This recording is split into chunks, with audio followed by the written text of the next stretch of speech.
Oh no, this is the other side. How do I flip my screen? This needs a flip. Okay. Ah, interesting. This is how it looks like.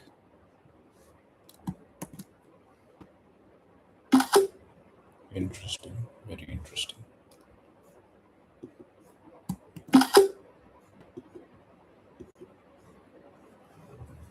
Okay. Damn, it's live. All right, this is what we're gonna read. I am a strange loop. Wait, Douglas after. We're on page 12. Was that one person there, or was that nobody? All right, doesn't matter. Um, where were we? Revulsion, Revelation, Revolution, page 13. A month or two after reading this haunting story, which haunting story? I think he was talking about the Roald Dahl's pig. Yeah, I accompanied my parents and my sister Laura to the city of Cagliari at the southern end of the rugged island of Sardinia, where my father was participating in a physics conference. To wind up the meeting in grand local style, the organizers had planned a sumptuous banquet in a park on the outskirts of Cagliari, in which a suckling piglet was to be roasted and then sliced apart in front of all the diners. As honored guests of the conference, we were all expected to take part in this venerated Sardinian tradition. I, however, was deeply under the influence of the dull story I recently read, and I simply could not envision participating in such a ritual. In my new frame of mind, I couldn't even imagine how anybody could wish to be there, let alone partake of the piglet's body. It turned out that my sister Laura was also horrified by the prospect, and so the two of us stayed behind in our hotel and were happy to eat some pasta and vegetables. The 1-2 punch of the Norwegian pig and the Sardinian piglet resulted in my following my sister's lead and completely giving up meat eating. I also refused to buy leather shoes or belts. Soon I became a fervent Proselitzer for my new credo, and I remember how gratified I was that I managed to sway a couple of my friends for a new few months. Although to my disappointment, they gradually gave up on it. In those days, I often wondered how some of my personal idols, Albert Einstein, for example, could have been meat eaters. I found no explanation, although recently, to my great pleasure, a web search yielded hints that Einstein's sympathies were in fact towards vegetarianism, not for health reasons, but out of compassion towards living beings. But I didn't know that fact back then, and in any case, many other heroes of mine were certainly carnivores who knew exactly what they were doing. Such facts saddened and confused me. I don't see that's relevant. Reversion, re evolution. Still at zero. That's fine. Can I like my own video? No. What is this? Let's go. The very strange thing is that only a few years later, I too found the pressures of daily life in American society so strong that I gave up on my once passionate vegetarianism. And for a while, all my intense ruminations went totally underground. Interesting. I can share screen. This is the wrong way. Oh God, this is my right hand. Amazing. I don't know what to do here.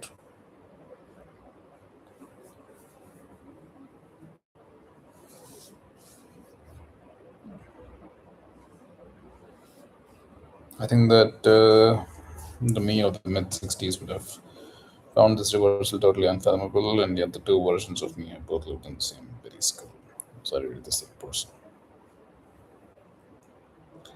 Several years passed this way, almost as if I had never had any epiphany. But then one day, when I was a beginning assistant professor at Indiana University, I met a highly thoughtful woman who had adopted the same vegetarian philosophy as I once had, and had done so for similar reasons, but she had stuck to it for a longer time than I had.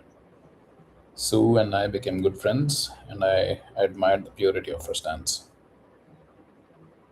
Yeah, I met somebody today, friend. She had a very pure drive that was very rare to see. I think she'll change the world.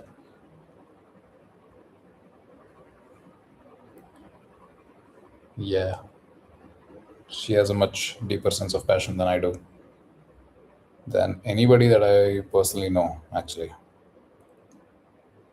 Hmm, interesting. So, and I became good friends, and I admired the purity of her stance. Our friendship caused me to think it all through once more, and in short order, I had swung back to my post-big stance of no killing at all. All right. Once the next several years there came a few more oscillations, but by my late 30s, I had finally settled into a stable state, a compromise representing my evolving intuition that there are souls of different sizes. Hmm. Though it was anything but crystal clear to me, I was willing to accept the vague idea that some souls, provided they were small enough, could legitimately be sacrificed for the sake of the desires of larger souls, such as mine and those of other human beings. Killing mosquitoes doesn't need to be justified. It's not in the book. Although drawing the dividing line at mammals was clearly somewhat arbitrary, as any such dividing line must be, that became my new credo and I stuck with it for more than 2 decades. For 2 more decades. The mystery of inanimate flesh. We English speakers do not eat pig or cow, we eat pork and beef. We do eat chicken, but we don't eat chickens. One time, the very young daughter, friend of mine, examined with great mirth to her father that the word for a certain farm bird that clucks and lays eggs was also the word for a substance that she often found on her plate at dinner time. She found this a most humorous coincidence, similar to the humorous coincidence of calf meant both the young cow and part of one's leg. She was upset, needless to say, when she was told that the tasty foodstuff and the lucky egg layer were one and the same thing. Presumably, we all go through much the same confusion when, as children, we discover we're eating animals that our culture tells us are cute lambs, bunnies, calves, chicks, and so forth. I remember my own genuine childhood confusion at this mystery. But since meat eating was such a bland commonplace, I usually swept it under the rug and didn't give it much thought. I don't think I was curious enough to consider this. Neither have I seen any chickens. Yeah, until a very long time in my life, I think. Now that I don't remember. I probably wasn't that curious. Nonetheless, grocery stores had an annoying way of bringing the issue up very vividly. There were big display cases with all sorts of slimy looking blobs of various strange colors labeled liver, tripe, heart, and kidney, and sometimes even tongue and brain. Not only did these sound like animal parts, they looked like them as well. Fortunately, what was called ground beef didn't look terribly much like an animal part, and I say fortunately because it tasted so good. Wouldn't want to be talked out of that. Yeah, bacon tasted great too, and strips of the stuff were so thin and once cooked so crunchy that they hardly conjured up thoughts of an animal. And how fortunate! It was unloading dogs at the rear of grocery stores that made the mystery come back and with a vengeance. Sometimes a big truck would pull up when its rear door swung open. I would see huge chunks of flesh and bones dangling. That's all right. Why are we still talking about this? I would watch with morbid curiosity as these carcasses were carried into the back of a store and attached to hooks that slid along overhead, overhead rails so that they could be moved easily around. All this made the pre-adolescent me very uneasy, and as I gazed at a carcass, I could not help musing. Who was that animal? Hmm. I wasn't wondering about its name, because I knew that farm animals didn't have names. I was grasping at something more philosophical. How it had felt to be that animal as opposed to some other one. What was the unique inner light that had suddenly gone off when this animal had been slaughtered? When I went to Europe as a teenager, the issue was raised more starkly. Their lifeless animal bodies were on display in front of all customers. My most vivid recollection is of one grocery store that around the Christmas season featured the severed head of a pig on a table in the middle of an aisle. If you chanced to approach it from the rear, you would see a flat cross section showing all the inner structures of that pig's neck, exactly as if it had been guillotined.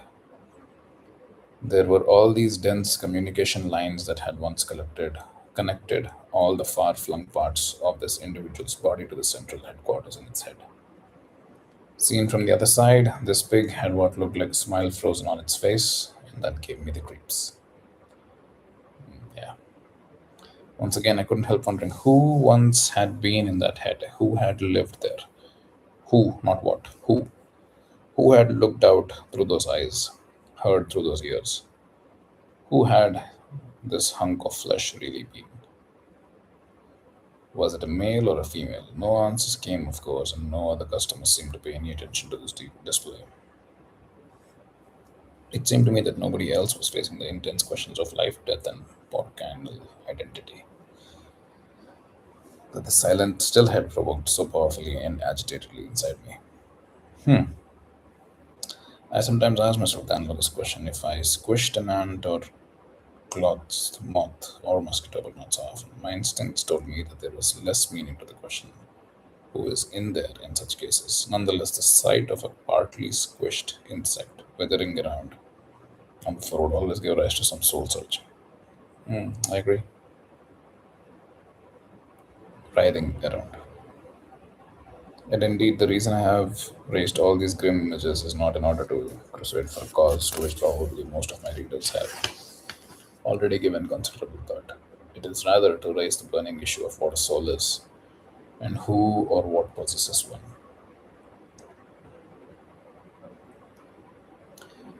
It is an issue that concerns everyone throughout their life, implicitly at the very least, and for many people quite explicitly. And it is the core issue of this book.